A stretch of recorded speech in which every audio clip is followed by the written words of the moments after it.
할렐루야. 10월 11일 화요일입니다. 창세기 말씀 33장 1절부터 11절까지 말씀을 읽고 은혜 나누도록 하겠습니다. 야곱이 눈을 들어 보니 에서가 400명의 장정을 거느리고 오고 있는지라. 그의 자식들을 나누어 레아와 라헬과 두 여종에게 맡기고 여종들과 그의 자식들은 앞에 두고 레아와 그의 자식들은 다음에 두고 라헬과 요셉은 뒤에 두고 자기는 그들 앞에서 나아가 몸을 7번 땅에 굽히며 그의 형 에서에게 가까이 가니 에서가 달려와서 그를 맞이하여 안고 목을 어긋맞추어 그와 입맞추고 서로 우니라. 에서가 눈을 들어 여인들과 자식들을 보고 묻되 너와 함께한 이들은 누구냐? 야곱이 이르되 하나님이 주의 종에게 은혜로 주신 자식들이니이다. 그 때에 여종들이 그의 자식들과 더불어 나와 절하고 레아도 그의 자식들과 더불어 나와 절하고 그 후에 요셉이 라헬과 더불어 나와 절하니 에서가 또 이르되 내가 만난 바 이 모든 때는 무슨 까닭이냐? 야곱이 이르되 내 주께 은혜를 입으려 함이니이다. 에서가 이르되 내 동생아 내게 있는 것이 족하니 네 소유는 네게 두라. 야곱이 이르되 그렇지 아니하니이다. 내가 형님의 눈 앞에서 은혜를 입었사오면 청하건대 내 손에서 이 예물을 받으소서. 내가 형님의 얼굴을 배운즉 하나님의 얼굴을 본 것 같사오며 형님도 나를 기뻐하시니이다. 하나님이 내게 은혜를 베푸셨고 내 소유도 족하오니 청하건대 내가 형님께 드리는 예물을 받으소서 하고 그에게 강권함에 받으니라. 아멘. 자, 드디어 야곱이 에서를 만났습니다. 라반과의 문제가 해결됐지만 그보다 더 부담스러운 에서와의 관계가 남아있다. 그런 말씀을 드렸습니다. 그 때문에 형님을 어떻게 만날까 고민을 해왔고 어쩌면 그 고민은 지난 20년 동안 해왔던 고민일 것입니다. 라반과의 문제가 끝나자 형님과의 관계를 개선하기 위해서 사자들을 보냈고 형님이 400여 명을 이끌고 온다는 소식에 큰 불안과 두려움을 느꼈습니다. 가족들을 그리고 가축들을 두 떼로 나누었는데 그것으로 충분하지 않았습니다. 하나님께 기도를 올렸습니다. 형님을 위해서 예물을 따로 준비했습니다. 세어보니 570마리 정도 되는 그런 가축들을 자신이 가지고 있는 것들 중에서 좋은 것으로 추려서 여러 종들의 손에 맡겨서 여러 때로서 형님에게 보냈습니다.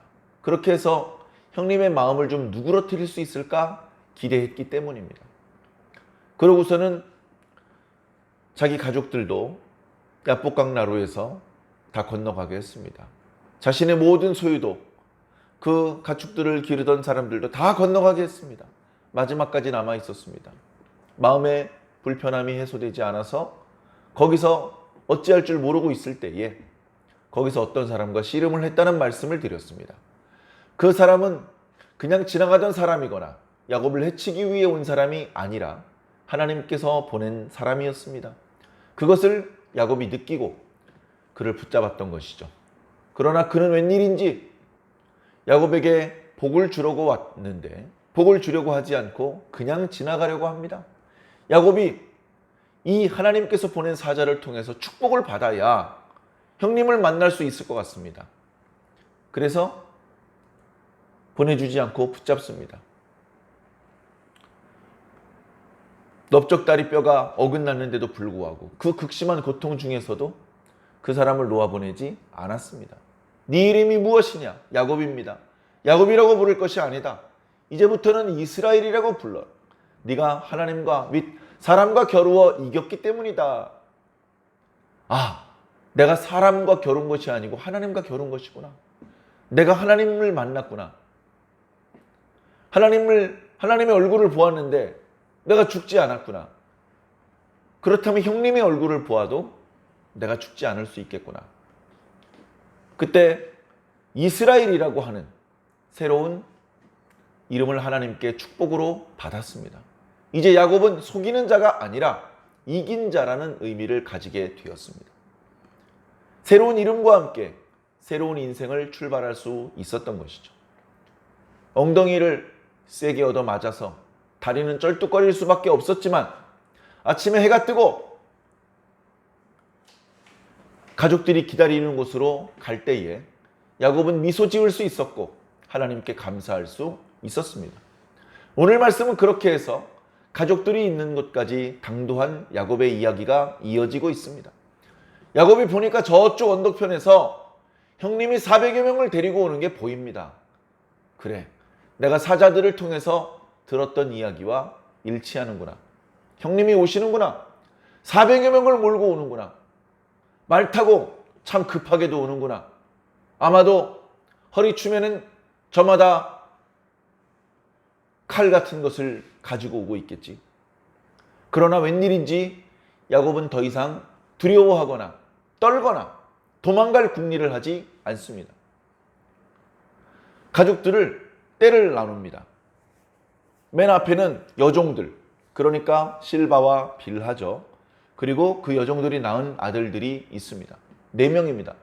그들을 앞세우고 그 뒤에 레아가 낳은 6명의 아들과 1명의 딸을 그 다음에 두고 맨 뒤에 라헬과 요셉을 두었습니다. 그렇게 거리를 띄어서 배치를 시켜놓고는 그 전날 밤에는 맨 뒤에 있었는데 지금은 맨 앞으로 갑니다. 모든 가족들과 종들을 뒤로 두고 자신이 맨 앞으로 나갑니다. 이쪽에서 제법 많은 사람들이 멈추어 서서 자신들을 향하여 바라보고 있고 자신을 기다리고 있는 것을 이제 말을 타고 달려오던 에서도 느꼈죠. 그래서 적당한 거리를 두고 에서가 말에서 내립니다. 그 모습을 보았는지 맨 앞에 있던 야곱이 자신을 향해 다가오는 에서로 추정되는 인물, 꽤 거리가 떨어졌고 20년 만에 만났기 때문에 정확히는 알 수 없지만 그 무리의 대장쯤 되는 사람이 가운데 서서 자기 쪽으로 다가오는데 그쪽을 향해서 몸을 7번을 굽힙니다. 1번 절하고 2번 절하고 3번 절하고 1번 절할 때마다 몇 걸음씩 앞으로 갑니다. 우리 흔히 하는 말로 1보, 2배 그런 말을 하는데 몇 걸음 가서 또 절하고 몇 걸음 가서 또 절하고 이것은 흡사 왕에게 당신이 나의 왕이라는 것을 인정한다. 그런 의미가 담겨져 있는 경배의 모습 같은데 그만큼 지금 자신과 자신의 가족들의 생명에 위협이 될 수도 있는 형 앞에서 겸손한 모습을 보여주고 있습니다. 형님, 저 이제 도망가지 않습니다. 그저 형님께 은혜를 입기를 원합니다. 그렇게 절을 하는데 그 모습 때문이었는지 하나님께서 어떻게 에서의 마음을 움직이셨는지 보니까 에서가 울면서 뛰어오고 있습니다. 야곱아, 네가 정말 내 동생 야곱이냐? 엎드려 있는 동생을 일으켜 세워서 얼싸안습니다. 얼싸안습니다. 대충 가슴과 배가 떨어지게 엉거주춤한 게 아닌 것이 아니고 꽉 끌어안습니다. 뺨과 뺨을 비벼가면서 얼싸안고 입 맞추고 울었다고 기록하고 있습니다. 이 장면은 에서가 동생을 죽일 생각이 없다. 에서가 동생을 받아들였다. 에서가 동생을 용서했다.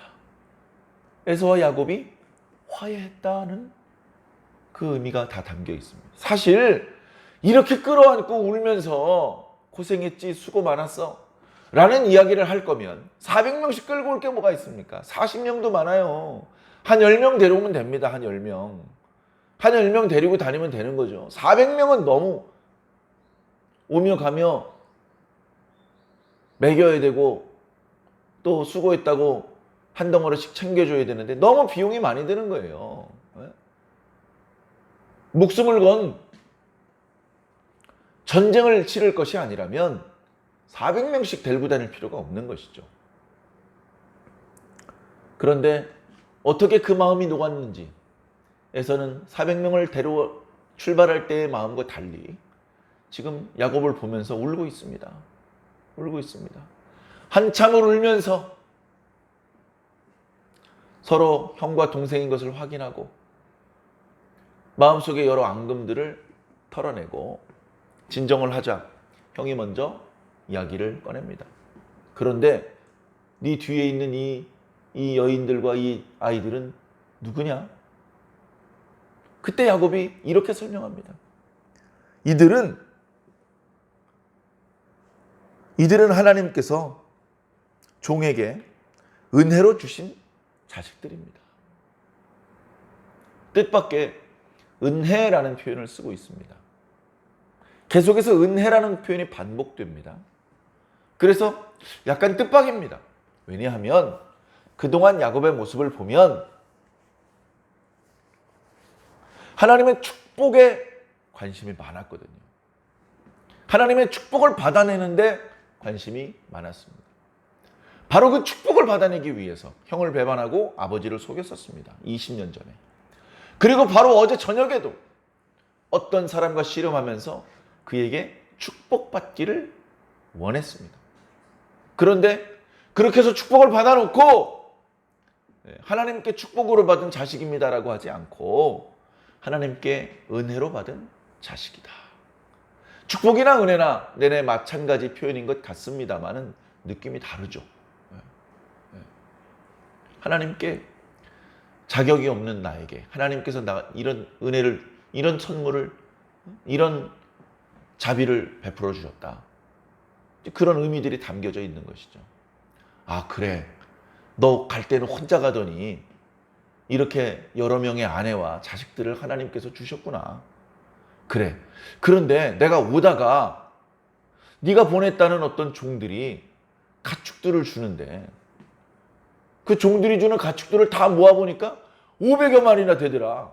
이 가축대는 이건 뭐냐? 그랬더니 네, 이거는 제가 주님께 은혜를 입고 싶어서 드리는 예물입니다. 그죠?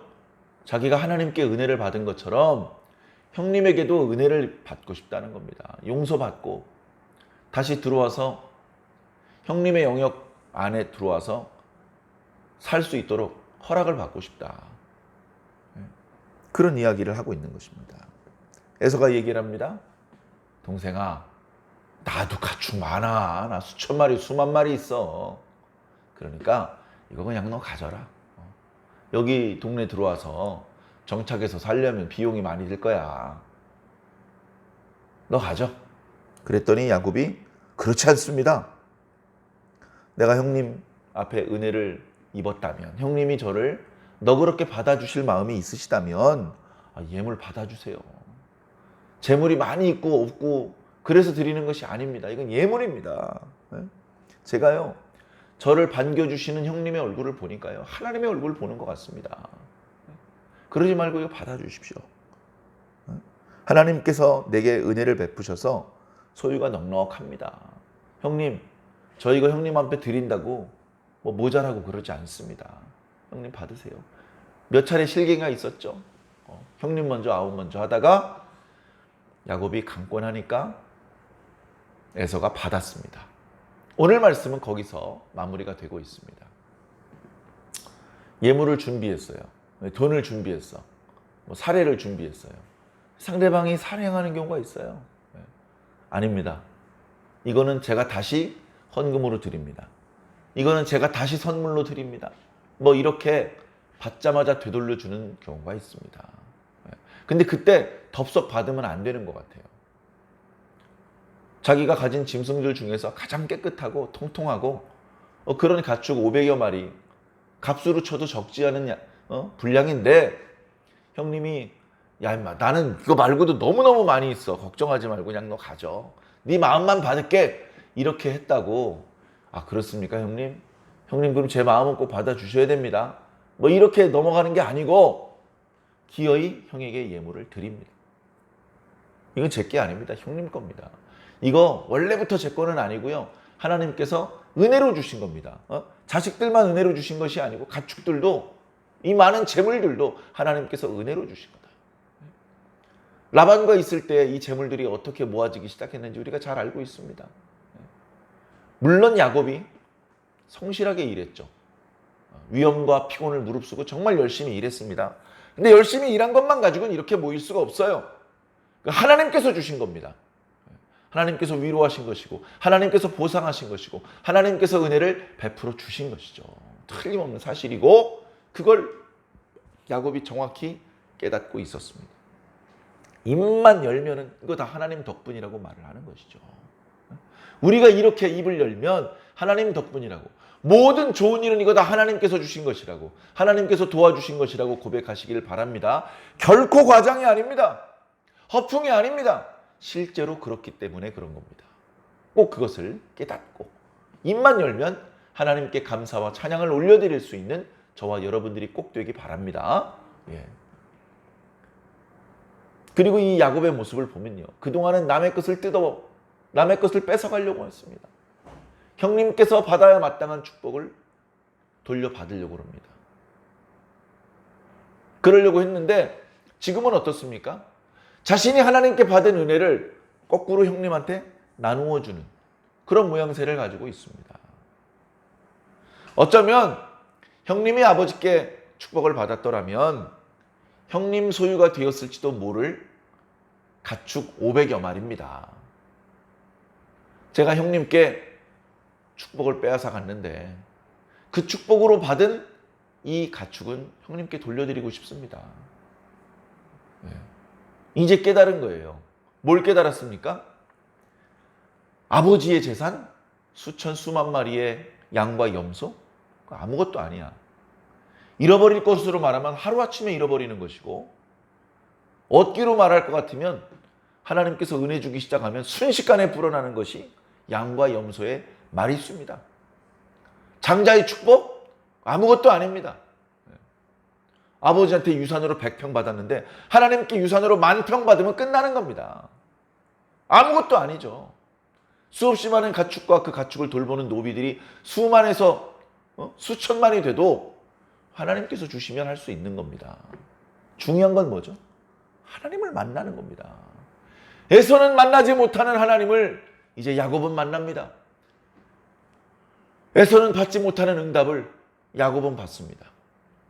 에서는 기도해도 하나님께서 응답을 주지 않으시지만 야곱이 기도하면 천사들이 움직입니다. 하나님께서 응답을 주십니다. 이게 진짜 축복입니다. 그 축복을 이미 야곱이 받았으니 양 500마리가 아니라 5,000마리를 형에게 준들 아까울 게 뭐가 있습니까? 하나님의 언약의 계승자로서 생명을 잘 보존하고 자식들을 잘 양육해서 네 자손이 하늘의 별과 같이 바다의 모래같이 많게 될 것이라는 하나님의 축복을, 그 축복이 성취되는 모습을 볼 수만 있다면 더 바랄 것이 없는 것이죠.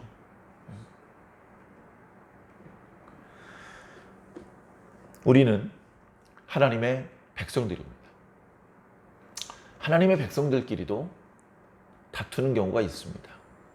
너무 어려서 철이 없어서 다툴 경우도 있고, 뭔가 잘못 생각해서 다툴 일이 아닌데 다투는 경우도 있습니다. 하나님과 연결되어 있고 하나님의 뜻을 정확히 깨닫고 있고 하나님의 뜻을 바르게 집행하며 살고 있다면 다툴 일이 없으며 잠깐의 오해가 생기더라도 곧 풀 수 있습니다. 계속해서 원만한 상태를 유지할 수 있는 것이죠. 다툼이 자주 발생되고 그 다툼이 쉽게 끝나지 않는다면 양쪽 중에서 어느 한편은, 어쩌면 양쪽 모두 하나님과 연결고리가 끊어져 있거나 뭔가 엉뚱한 생각을 하고 있는 것입니다. 우리가 이 땅에 있는 동안에 하나님의 백성으로 살아야 되는데 어떻게 사는 것이 하나님의 백성으로 사는 것입니까? 헌금을 많이 하는 것이 하나님의 백성으로 사는 것이다. 헌금을 많이 하려면 돈을 많이 벌어야 돼. 하나님, 헌금 많이 하게 돈 많이 벌게 해주세요. 그 돈을 잘 벌려고 불법적인 방법을 쓴다. 돈만 많이 벌고 헌금만 많이 하면 되는 것인가? 그렇지 않습니다. 어느 교회에 목사님께서 새로 부임하셔서 강단에서 설교를 하시다가 본래 준비되어 있던 내용은 아닌데, 여러분, 죄를 지으시면 하나님께서 싫어하십니다. 죄 중에서도 마약을 제조하고 판매하는 그 죄는 정말 지독하게 나쁜 죄입니다. 하나님께서 싫어하십니다. 그렇게 설교를 했더니 설교 끝나고 어느 장로님께서 목사님께 찾아와서, 목사님, 아무개 안수 집사가 마약 밀매를 하고 있습니다. 죄송하지만 오늘 설교와 같은 내용으로는 설교하지 않아 주셨으면 좋겠습니다. 그 다음 주에 설교를 했습니다. 그 다음 주 설교에는, 여러분, 죄 중에 인신매매가 가장 지독한 죄입니다.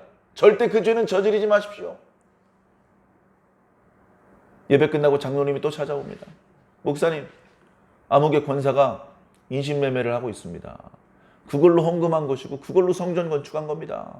목사님, 죄송하지만 조심해 주십시오. 그 다음 주 설교에, 여러분, 무기밀매는 절대 하면 안 됩니다. 무기밀매하면 잠깐은 돈을 벌 수 있지만 무고한 생명들이 수없이 많이 죽어갑니다. 그렇게 설교를 하고 강단에서 내려왔더니 그동안 자신에게 조언을 해주었던 장로님이 보이지가 않습니다. 또 다른 장로님이 말하는데 그 장로님이 무기밀매를 하는 장로님이랍니다. 그런 방법으로 큰 돈을 벌고 그런 방법으로 교회 헌금을 하면 하나님께서 기뻐하실까요? 교회에 영생의 말씀, 생명의 말씀을 선포하니까 전도가 잘 안 돼요. 그러니까 조용필 부르고 서태지와 아이들 교회 무대에 세웁니다. 광고를 합니다. 막 사람들이 몰려와요. 예배당이 꽉 찼어요. 하나님께서 기뻐하실까요? 비싼 돈을 주고 와서 공연을 했던 그 가수들이 떠나면 목사님이 설교할 때 다시 다 나갑니다. 그런 방법으로는 하나님을 기쁘시게 할 수 없고 정말 우리에게 필요한 열매가 맺혀지지 않는 것입니다. 겸손해야 됩니다. 겸손해야 되고 먼저 하나님을 만나야 됩니다. 하나님을 만난 야곱이 이제 에서를 만날 수 있는 담력이 생겼습니다. 하나님을 만났던 야곱이 이제 에서 앞에 무릎을 꿇을 수 있는 겸손이 생긴 것입니다. 전날은 하나님의 사자와 부둥켜 안고 씨름을 하더니 이제는 형과 부둥켜 안고 기쁨과 감사의 눈물을 흘릴 수 있게 되는 것이죠. 먼저 하나님을 만나시길 바랍니다. 먼저 하나님의 사자를 만나시길 바랍니다. 그 이후에 우리가 일상 가운데 만나게 되는 크고 작은 어려운 일, 고민스러운 일, 만만치 않은 일들, 그 일들을 이겨내시기를 예수님 이름으로 간절히 축원합니다. 아멘.